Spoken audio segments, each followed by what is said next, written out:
Hello students, welcome back. तो चलिए बेटा स्टार्ट करते हैं क्लास।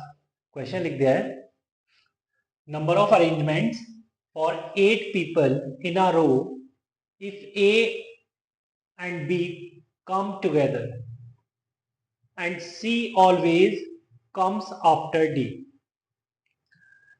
तो चलिए बेटा देखिए, लास्ट क्लास में ना हमने एक क्वेश्चन किया था, जो लास्ट में किया था उसके अंदर हमने ऑर्डर की बात की थी।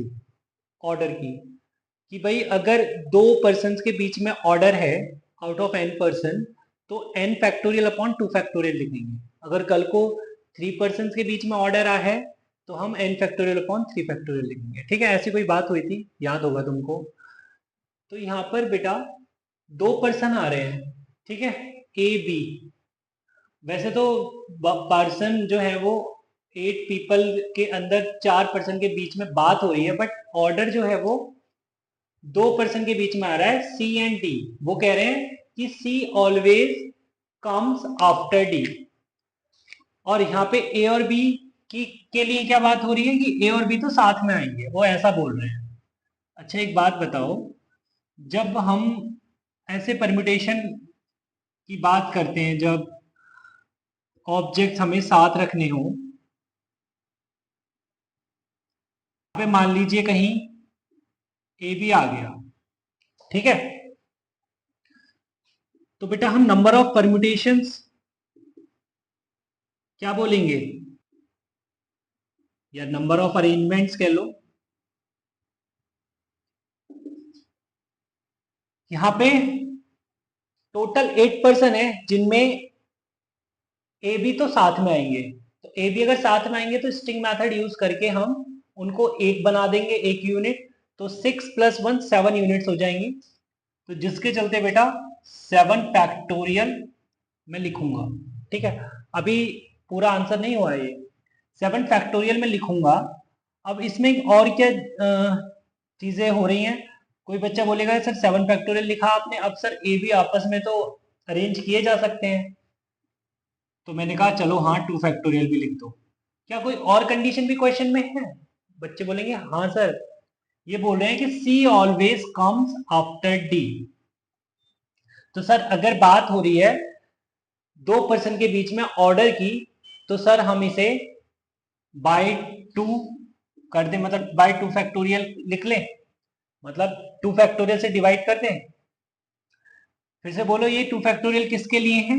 2 फैक्टोरियल इसलिए है क्योंकि दो पर्सन के बीच में ऑर्डर की बात हो रही है, लिखा है C always comes after D, right. तो मैं इसको एक्सप्लेन कर दूं यहां पर, order between two persons, due to this we divide by 2 factorial. Okay, और ये 2 फैक्टोरियल किस लिए है? Arrangement of A and B among them, among themselves। ठीक है, तो इफेक्टिवली हमको क्या मिलेगा, ये 7 फैक्टोरियल मिलेगा। अब मान लो किसी बच्चे ने ये क्लास नहीं ली, ठीक है, तो फिर हम इसको कैसे समझते हैं वो देख लीजिए। मतलब लास्ट क्लास नहीं ली, उसने ऑर्डर वाली बात सुनी नहीं, तो हम कैसे करते इसको? देखो बेटा, हम ऐसे करते कि यहाँ पर हमको बोला गया है कि सी और डी के बीच में ऑर्डर है, तो हमें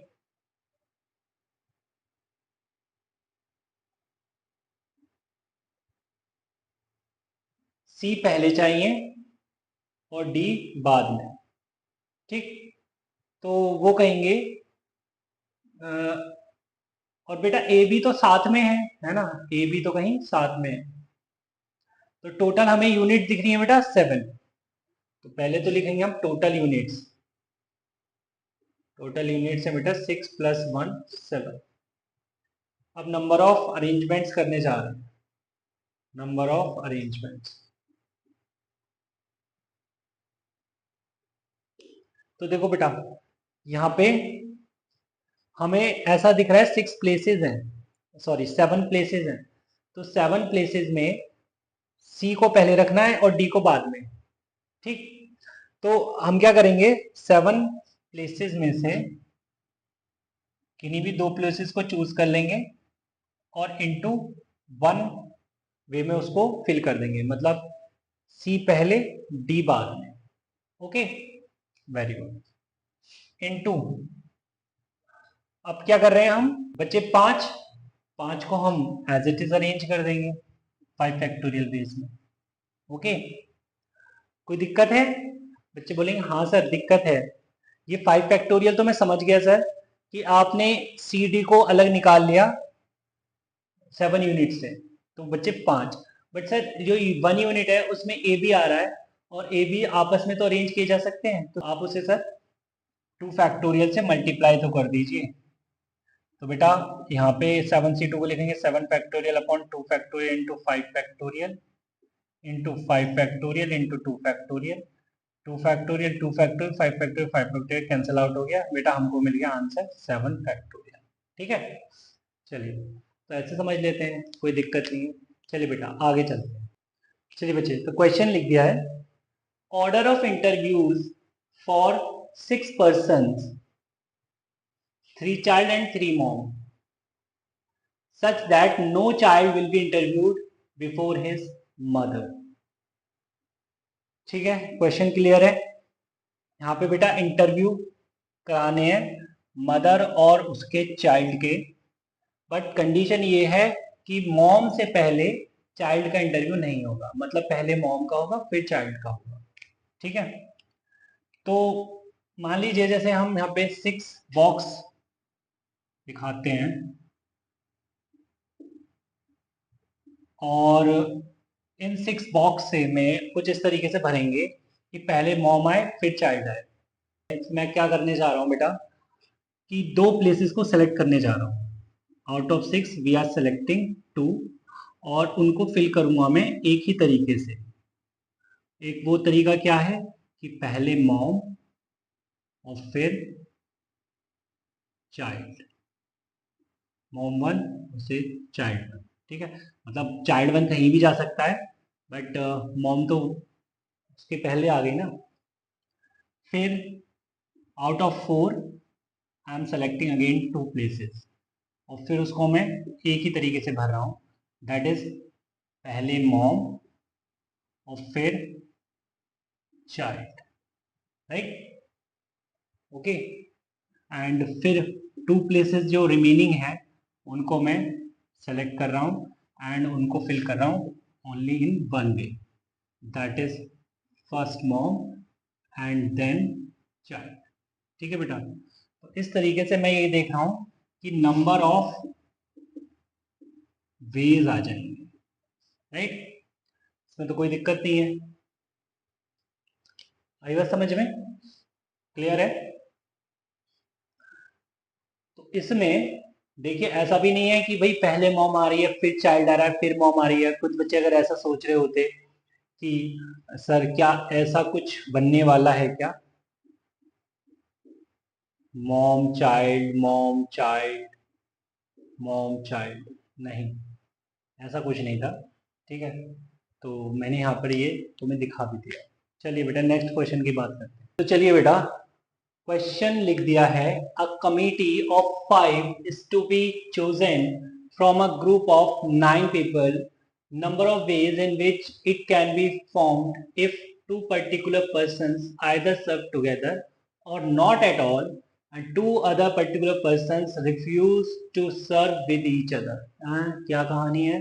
अरे कोई कहानी नहीं है, सिंपल है जो भी है। 9 पर्सन है, उनको लेकर हमें 9 पर्सन से 5 पर्सन को लेकर एक कमिटी बनानी है। ठीक है, अब 4 बंदे उन 9 पर्सन में ऐसे हैं जिनके बीच में बातें चल रही हैं, जैसे कि 2 पर्सन जो है वो तो कहेंगे, वो तो कह रहे हैं कि अगर हम आएंगे तो साथ आएंगे, ठीक है, वरना हम आएंगे ही नहीं। और 2 बाकी जो है अदर 2 वो कह रहे हैं कि भाई अगर ये आया तो मैं नहीं आऊंगा, है ना, और अगर मैं आ गया तो वो नहीं आएगा। तो बात को समझ रहे हैं आप? तो चलिए हम यहाँ पे लिख लेते हैं, let A B C and D be any four persons out of 9। ठीक है, अब देखिए ए बी तो साथ में आएंगे, ठीक है, एंड कहानी किसकी है, सी डी की, ये साथ में नहीं आएंगे। ओके, तो अब देखिए बेटा यहाँ पे ना मैं इस क्वेश्चन को करने का क्या तरीका ढूंढा है मैंने, कि दो केस बना लेता हूँ यहाँ पे। एक तो कि ए बी आर इंक्लूडेड बोल देता हूं मैं, और एक केस में ए बी आर एक्सक्लूडेड। मतलब ए बी अगर आएंगे तो साथ में आएंगे, और ए बी साथ में, मतलब ए बी आएंगे तो साथ में आएंगे। तो ए बी को एक बारी मैंने इंक्लूड कर लिया, और ए बी नहीं तो आएंगे ही नहीं, तो ए बी को मैंने एक बार एक्सक्लूड कर दिया। ठीक है, तो यहाँ पे सिंपल है कि वो कॉन्सेप्ट यूज करूंगा, when P players are always selected. यहाँ पे तो ए बी को इंक्लूड किया गया है, ठीक है। तो अगर ये तो तुम्हें पता ही है कि भाई ए बी तो आ ही रहे हैं कमेटी के अंदर, ठीक, तो आपको आउट ऑफ 7 कितने और सेलेक्ट करने हैं, 3 सेलेक्ट करने हैं। तो जो नंबर ऑफ बेज हो जाएंगे वो कितने हो जाएंगे बेटा, 7C3। अब किसी बच्चे ने कहा नहीं सर इसमें कुछ कमी है। क्या कमी है बेटा, कि सर इसमें तो वो वाले केस भी आ गए जब सी और डी साथ में आ रहे हैं, बट सी और डी ने क्या बोला हुआ है कि हम साथ में नहीं आएंगे। अगर हम साथ में नहीं आएंगे तो अगर बेटा वो वाले केस जरा देखना, जब सी डी साथ में आते, तो सी डी साथ में आते और तुम बोल रहे हो ऑलरेडी कि ए बी तो साथ में आ ही रहे हैं, तो आप एक्चुअली में कितने परसेंट सेलेक्ट कर रहे हो, 1% को सिलेक्ट कर रहे हो आउट ऑफ 5। ठीक है, तो 5C1, तो 5C1 का मतलब ये है कि इसके अंदर सी और डी भी आ रहे हैं, बट ये तो मुझे नहीं चाहिए इसलिए माइनस हो गया। ठीक है, बताऊं क्या है ये, इसके अंदर मैं बोलूंगा when C and D come together। ठीक है, अच्छा अगर ए बी को हमने बाहर कर दिया तब देखना नंबर ऑफ वेज क्या आएंगे। तो बेटा यहाँ पे मैं कॉन्सेप्ट यूज करूंगा when P players are always rejected। तो ऑप्शन में ए बी तो है ही नहीं, आज भी मुझे 5% को सिलेक्ट करना है, बट बचने कितने रह गए यहाँ पे, क्योंकि ए बी तो आ नहीं रहे हैं, टोटल 9 थे, अब कितने बचे 7। तो 7 में से आज भी मुझे 5 को सिलेक्ट करना है। अगेन इसमें ऐसे केस भी आ गए जिसके अंदर सी और डी भी आ रहे होंगे, तो सी डी आ रहे होंगे तो उनको हटा देते हैं। ठीक है, वैसे वो टोटल केस कितने होते जिनमें सी और डी आएंगे, वो होते 5C3, राइट, क्योंकि यहाँ पे मैं लगाऊंगा concept when P players are always selected. ठीक है, तो ए भी तो पिक्चर से चले गए थे और सी डी हमेशा आएंगे। अगर सी डी हमेशा आएंगे तो आपको आप 5 में से 3 बंदों को सेलेक्ट करना है, क्योंकि सी डी तो आ चुके हैं, बट ये मुझे नहीं चाहिए इसलिए माइनस कर दिया। ठीक है, तो ये केस कौन सा है बेटा, when C and D come together. अच्छा इसका टोटलिंग करते हैं जरा, 7C3 कितना होगा, 7 6 5 1 2 3 माइनस 5, तो ये हो गया 2 3 6 7 5 35 30। ठीक है, और ये कितना हो गया बेटा, 7 6 okay upon 1 into 2 minus 5C3 बेटा 10 होता है। ठीक है, तो ये कितना हो गया, 7 3 21 माइनस 10 11। ठीक है बेटा, तो टोटल वेज कितने आ गए, क्योंकि यहाँ दिस प्लस दिस करेंगे, तो टोटल नंबर ऑफ वेज दिख रहे हैं बेटा मुझे 30 + 11 that is 41 number of ways आ गए। ठीक है, चलिए बेटा एक क्वेश्चन और नोट करते हैं। चलिए बेटा, तो question is A woman has 11 close friends. Find number of ways in which she can invite 5 of them to a dinner if 2 particular of them are not on speaking terms and will not attend together. Okay. तो देखिए बेटा, उस lady को 11 friend से 5 को एक dinner पे बुलाना है, ठीक है। बट उन 11 के अंदर 2 पर्सन ऐसे भी हैं, 2 लेडी ऐसी भी हैं जो साथ में नहीं आ सकती, ठीक है। तो देखिए यार,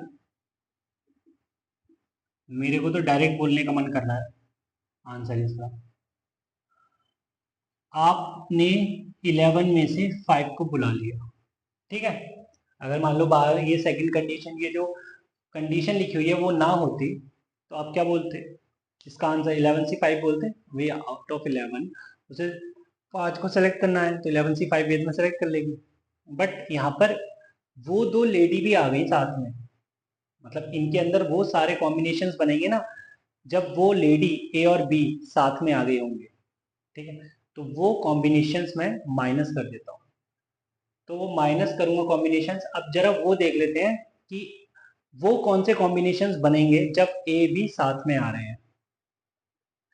तो अगेन मैं कॉन्सेप्ट का यूज करूंगा when P players are always selected. तो हम ये केस देख रहे हैं जब वो 2 लेडी ए एंड बी साथ में आ रही हैं। तो 9 पर्सन में से मुझको अब 3 को सेलेक्ट करना है क्योंकि 2 तो साथ में आ गए, ठीक है। तो ये कौन से हैं? When A and B are always together, जब वो साथ में आ रहे हैं, ठीक है। तो this is the required answer. चलिए बेटा, आज की क्लास यहीं रोकते हैं, मिलते हैं नेक्स्ट क्लास में। तब तक में बाय बाय, टेक।